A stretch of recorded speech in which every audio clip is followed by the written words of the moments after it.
Daily bite-sized PropTech and real estate news in partnership with Proptech-X, written by Andrew Stanton. First, the headlines. Rental tug-of-war over the right to keep pets. Aylesbury Property Centre by Hart to open by the month end. And the average house price is now £262,954, but house price inflation begins to slow. So the rental tug-of-war over the right to keep pets. Activists and pet lovers have long hoped that the government would look again at the terms of the 2019 Tenant Fees Act, as they want tenants to be able to have pets in their rental accommodation. They had hoped that a larger deposit would be the vehicle that would safeguard landlords against any unexpected damage or costs. However, the government scuppered this initiative. Spokesperson Eddie Hughes, replying to a question in Parliament, said that the Act introduced a cap of 5 weeks' rent for properties with an annual rent below £50,000 and banned most letting fees charged to tenants. The MP then went on to say, in what is a slightly illogical argument, that the 5-week cap should be considered the maximum rather than the default amount charged. This approach should therefore accommodate private renters who wish to keep pets without the need for a separate pet deposit. The government has no plans at this time to amend the Tenant Fees Act 2019. Given that it is common practice to take the 5 weeks as a standard deposit, it just shows that unless a bright Whitehall civil servant spoon feeds ministers, they can make silly gaffes without the correct briefing notes. Next, Aylesbury Property Centre by Hart to open by month end. Nowadays, it appears as though there are more types of agency models than ever before. Gone are the days when there were 2 models of being an agent. Model 1 was a huge corporate behemoth like Countrywide. Model 2 was the independent agent, hyper-localised with a local team.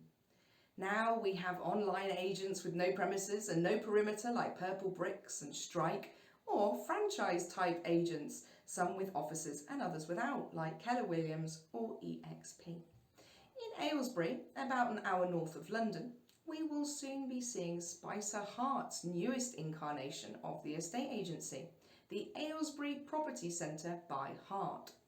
This model sees employed agents based at home who utilise a localised property centre. This new idea, dreamed up by the Spicer Hart team during the lockdown, hopes that as many as 250 new agents will jump on board across the UK in similar hubs. Sure, new initiatives are great, but the increasingly tech-savvy public is doing property themselves. So what will the final version of the modern agency look like by the end of the decade? Will we see artificial intelligence and machine learning led agencies, or a network of property centres full of humans tapping away at keyboards? Finally, the average house price is now £262,954, but house price inflation begins to slow. Russell Galley, Managing Director of Halifax, stated in the Evening Standard that last month's price rise was relatively modest. He said their annual rate of house price inflation continued to slow, hitting a 5-month low of 7.1% versus 7.6% in July. However, compared to June 2020, when the housing market began to reopen from the first lockdown, prices remain more than £23,600 higher. The average house price in the UK now stands at just over £250,000, and this is a long way off for many borrowers looking to get on the housing ladder. Galley then went on to say that with a supply of properties for sale that looks increasingly tight, and barring any reimposition of lockdown measures or a significant increase in unemployment as job support schemes are unwound later this year, these factors should continue to support prices in the near term. So to unpack this statement, it would seem Galley is saying that if lockdown does not rear its ugly head in October, the labour shortage outweighs any unemployment at furlough's end, and the number of properties being listed means it is still a vendor's market. Then the housing market will be okay. Though bricks and mortar over the long term cannot be beaten, there may well be a few other hidden factors coming to the fore before we sit down for a turkey this Christmas. That is to say, if supply chains for food allow it.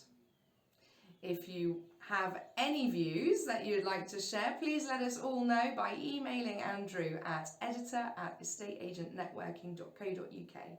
That's Andrew Stanton, the Executive Editor, moving property and PropTech forward. Feel free as well to pop your comments below and we will be delighted to hear from you. Thanks very much.